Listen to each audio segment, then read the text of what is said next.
Hey guys, what's up? So follow me on Twitch at twitch.tv/ebbandflowdnt, as you might see me streaming somewhat soon. Okay, so you've hit level 60 and you've worked hard to get your pre-raid best in slot healing gear for your class.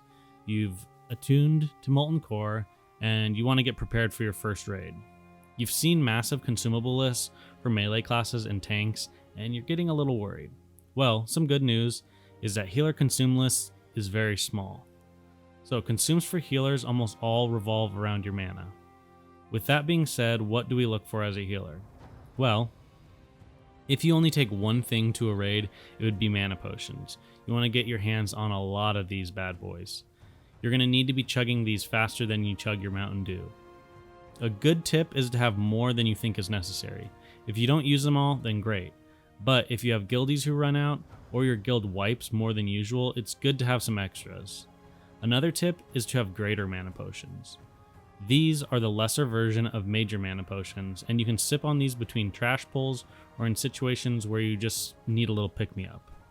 These aren't necessary, but they can save you a lot of gold, as using a cheaper mana potion when you don't need a full major mana potion will come in handy. Now, Demonic Runes and Dark Runes. These both share the same cooldown, so it doesn't matter which one you choose to use.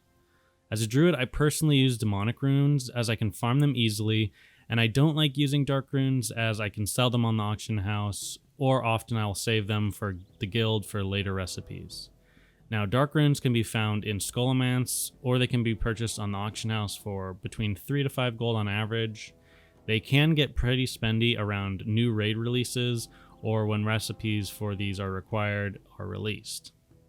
So you just need to plan accordingly and understand that the price may vary.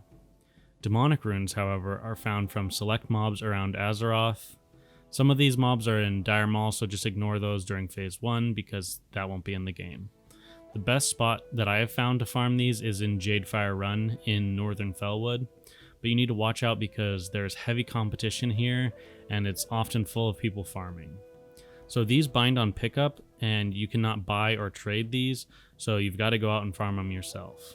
Using Demonic Runes or Dark Runes, they take health from you while also giving you mana back, so it's much like the Warlock's Life Tap ability, so you just need to be cognizant of this during raids. Now, as more phases of content are released, you'll have more options when it comes to food buffs. However, in Phase 1, there's really only one food that you want to get your hands on, and that's Knightfin Soup. So Knightfin Soup gives you a well-fed buff for 10 minutes that restores mana every 5 seconds. Now, Knightfin Soup can be cooked, so you'll either need to be a cook yourself or you'll need to get your hands on a cook. It also requires fishing to fish up the Knightfin fish. So your next option here for consumables is Night Dragon's Breath. These can be found within Felwood, and you'll need the plant salve to cleanse the corrupted Night Dragon's Breath to pick these up. These share a cooldown with runes, however, like runes, they do not share a cooldown with mana potions. I personally like to use these similar to the greater mana potions, so I just use these when I just need a little pick-me-up of mana, or I'll use them on a fight that has a lot of raid damage instead of using runes because the runes take health from you. So it's nice to have the Night Dragon's Breath as another option. Okay, we are going to touch on the Lei from the Lei of Lilies necklace, but this is definitely not something you need to be bringing with you to a raid. So this creates a consumable lily that will give you a small portion of your mana back. This is definitely just an extra consume that you could have, but it's not very impactful and it's not necessary to bring to a raid. It also shares a cooldown with your Night Dragon's Breath and your Dark Runes and Demonic Runes, so again, it's something that you'd have to kind of find a spot to use. Now, there are other consumables that healers can pick up. One of these is called the Cerebral Cortex Compound, which will increase your intellect by 25 for 60 minutes. This consumable is nice to have, but it's definitely far less important than having mana potions or demonic runes, things that can restore your mana. So just know that if you're pressed for time or gold, always go for mana potions first. These other buffs and things are nice to have, but they're definitely not required. A lot of people talk about how expensive raiding can be in terms of consumables. but often this is in regards to players who are flasking. The options for healers in terms of flasks are Distilled Wisdom and Titans. Now, while these flasks can benefit you, they're definitely not required. Some guilds like to have these for the first clear of new content, but in Phase 1 you really don't need them. AQ and beyond, they could be useful for the first few weeks of progression. Okay, so at this point we have a lot of mana potions, and I mean a lot. You have a decent amount of runes and maybe even some Dragon's Breath. Now, hopefully you've also gotten your hands on some Knightfin Soup for that mana regeneration. And maybe if you're really trying hard, you'll have a flask ready. So, let's go to Molten Core, right? Not so fast. We're ready in regards to our mana, however, what about survival and safety? So, this one's pretty simple. It's nice to have a few fire protection potions in Phase 1. Now, like all potions, there's going to be a potion cooldown on this. However, you can pop it preemptively before you enter the boss encounter, so your mana potions are ready to go.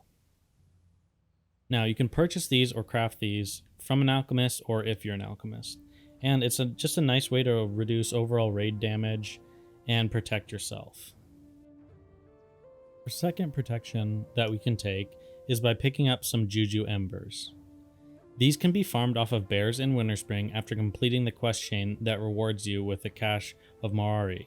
This will let you pick up Echo off of a variety of Winterspring mobs.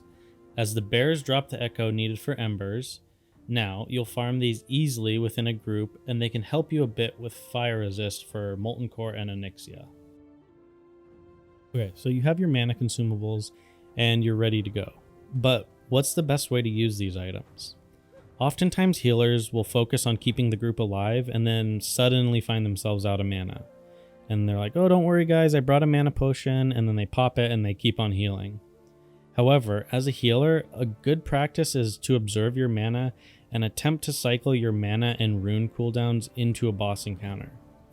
So if you were to drop a huge chunk of mana early on into a fight, it's best to utilize a rune or potion early. So say maybe 60% mana, and because the fight might last long enough that a potion or rune cooldown could have ended, and you might be able to take advantage of a whole nother set of potions or runes if needed. Now, other fights might be a slow drain over several minutes, and so you'll want to be slowly conserving your mana, sitting outside of the 5-second rule, things like that. And then at the end of the fight, so let's say the Rend encounter, right, in Blackrock Spire, you'll face several waves of dragons, and it's important to conserve mana. But when Rend flies down, he's going to do a massive amount of damage to your tank, and especially if your group does not disarm him quickly. So this being said, it's good to have a mana potion ready for that time, and also healing cooldowns ready for this portion of the fight. So understand that classic, much of your healing comes down to mana management and how you use your mana potions. For example, on the Ragnaros fight, as a druid, I often heal the main tanks. Now I can regrowth and rejuvenate the tank and kind of sit out for the next 5 to 10 seconds and let my mana regen a little bit.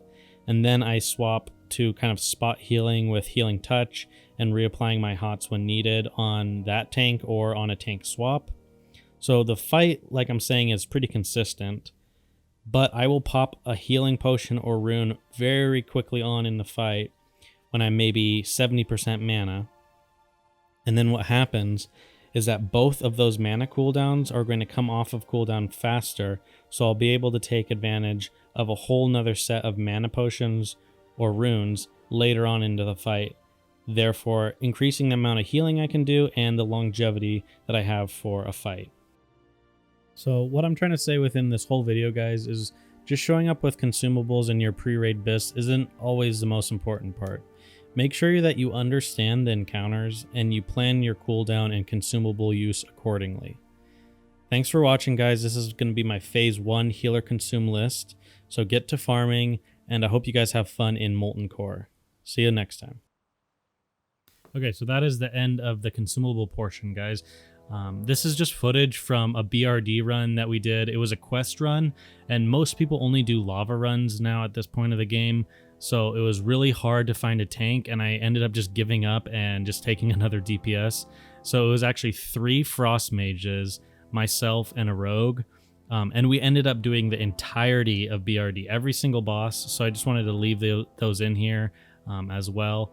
But yeah, we wiped several times. I think we were in there for 3.5 hours, but it was a lot of fun. I ended up adding all these guys to my friends list, and we were just communicating the whole time, and it just kind of, I don't know, solidified the whole idea of what classic WoW is. We were just like a ragtag bunch of people that I just met in the world chat, and we got together and did this Blackrock Depths run. And I mean, I didn't need anything from Blackrock Depths. I was just helping out my girlfriend with some quests that she had, and then she ended up having to bail because she had work in the morning. So it was a late run into the evening, but it was tons of fun and it lasted a long time, but I'm glad I did it. It was a lot of fun. So here's the last 2 boss kills here, and I'll see you guys in the next one. Later.